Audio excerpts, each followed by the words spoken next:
Hey, Chrissy here. I am a landscape architect and the owner of Kismet Design. I am a very process-driven designer, and I love sharing what I do and how I do it with anyone who's interested. Reaching your true potential and achieving your own personal goals will not happen by chance. You have to set your intentions, make a plan, and do the work. Thank you for joining me to nerd out on design. Don't forget to subscribe and to share too. Let's create something great together. Each client will approach your business with a set of expectations. Those expectations are based on their desires and their past experience. They will either be confirmed, denied, or transformed at each touch point that they have with your business. When hiring a landscape architect or designer, clients will inherently be expecting you to be professional and creative at a minimum. They want a lot more and expect a lot more, but at minimum, to be professional and creative. If your first touch point with a client is your website, you can confirm these expectations with a website that is well designed, contains thoughtful and accurate information, and showcases creative work with quality craftsmanship and photography. Then they can contact you and set up a consultation to engage in your services, and you have the ongoing opportunity to continue showing up as expected. You can deny this expectation with a poorly functioning website with typos or subpar photos of projects that do not express creativity or craftsmanship, or by not replying to their inquiry in a timely manner or not at all. Or maybe you don't reply in a professional way. There's so many things that we can do to either confirm or deny an expectation that a client has. And very rarely do we know exactly, explicitly what that expectation is. It is obvious that this is the case. The not so obvious piece is that the expectations needed to be confirmed or denied across the board. Meaning, if one touch point fails out of many, it can take down the entire experience. Say you have a beautiful website, but the contact link doesn't work and they can't find your phone number clearly on your website. The engagement process ends. Or maybe they contact you and you set up a consultation either in person or over the phone, and you, for any number of reasons, are having a bad day or come across rude, or maybe you're unprepared. Another failure of expectations. If you have multiple people in your business, it is important that the message they receive from each one of your employees is also consistent and delivers the message, the intent, and the experience that the client is expecting and that you want to deliver. Your services are a large investment in their home and their quality of life and time spent in their space. This comes with a lot of responsibility. Each client relationship is unique and it is personal. Continuing to deliver upon and exceed known or unknown expectations while maintaining consistency is the key to happy clients. Not every client knows or is willing to express their expectations for engaging with you. This is where you need to be upfront in setting the tone of what to expect. Common expectations worthy of expressing are your working hours. Do you work evenings or weekends, or are those times off limits? The ideal form of communication. If a client wants to schedule their next meeting or chat about an idea, is it best to contact you via email, phone, or text message? I don't like text messages. I would much rather my clients email me.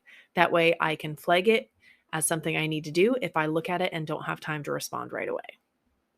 If something is urgent during installation, however, then by all means, text me or give me a phone call. What can they expect for the timeline of each stage of the process? And what do the deliverables at each stage include? How much input and information do you want from your client? Highly detailed notes and photos, or just a broad vision? Do you want them emailing you every single thing that they see that they love or hate? Or would you rather them cast an idea and let you run with it? As the business owner, you set the tone and the stage. The more clearly you express it, and the more accurately your clients can determine if you are a good fit for them, and also if they are a good fit for you.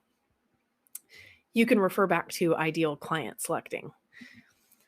Something as simple as starting a scope of work or budget minimum can weed out clients that don't fall into your ideal type or size.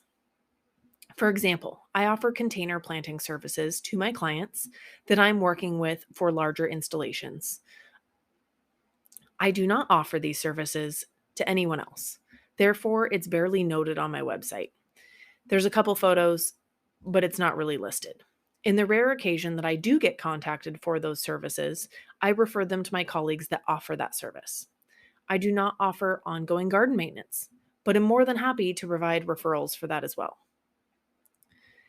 Each interaction point in your process needs to be deliberate and continue with the messaging that flows with your vision. How do you want your clients to feel through the process? For me, I want my clients to be engaged and inspired. I want them to feel energized and excited about what each next step at each touch point. I want them to high five each other when I leave their home and say, yes, this is going to be great. My goal with each client is to create a lifelong fan. I want them to feel confident to sing my praises to their family and friends and anyone they meet that may be in need of my services. It is also important that they know clearly what I do and don't do so that they can be discerning with who they refer me to. For example, if they have a clear understanding of my business and offerings, they will know to refer me to their neighbor doing a home remodel that needs a landscape design to incorporate a new driveway, pool, patio, and rerouting of their front entry. And in turn, they will know not to refer me to the little sweet lady that they meet at the library searching for a plant identification book to learn more about the plants in her garden. Not to say that I can't be of service to both, but only one of them fits my business model. I feel like I do a pretty good job of delivering and communicating expectations to clients and potential clients when confronted through my business website or email. Where I personally get sidetracked and honestly get a bit awkward is when I'm at a baseball game for my son and someone asks what I do for a living and then start talking about their ideas for their yard. My elevator pitch of what I do, for who, and why really needs some work. This is a touch point I am aware of, but have not designed or set intentions around. It is also something I am aware I cannot avoid. I'm not going to cut someone off mid sentence and say, can you email me that information or submit an inquiry through my website? That feels really disingenuous, even though that is the best way for them to get the best experience. But in all honesty, when I'm not in work mode and I don't have a notebook in front of me to take notes and process the information being delivered, it all gets a bit fuzzy.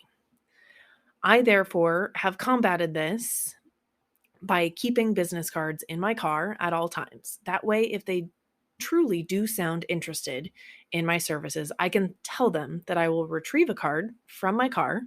And that way, I'm handing them the proper information in which to contact me while also giving myself a brief break in the conversation while I run to my car to mentally switch gears into work mode so that I can deliver a clear message in line with my business vision.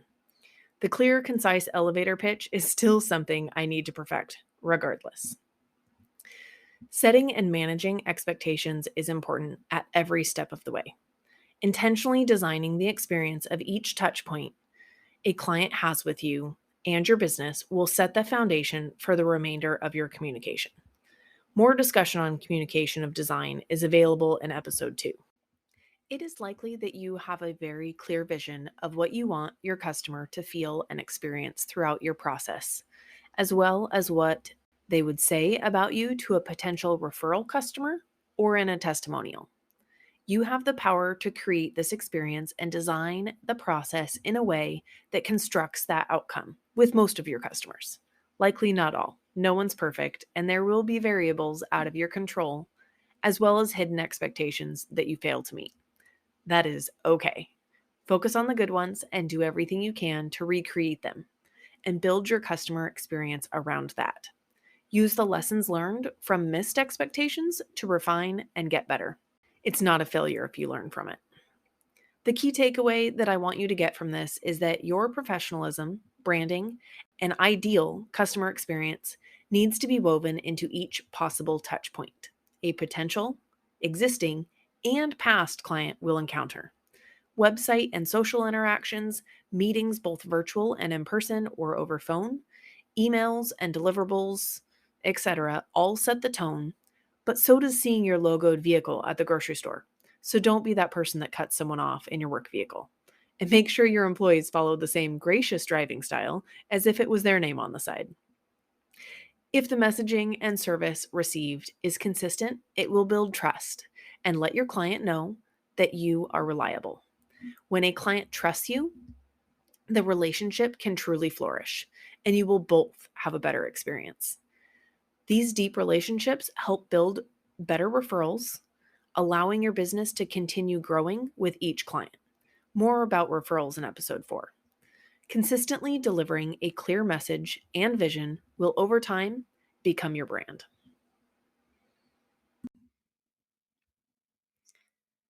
One more thing before I let you go. Don't forget to sign up to receive the free year-end planning guide.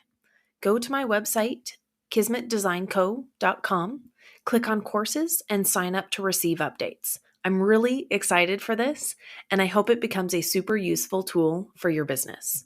Be sure to sign up. It will be going out in a few short weeks.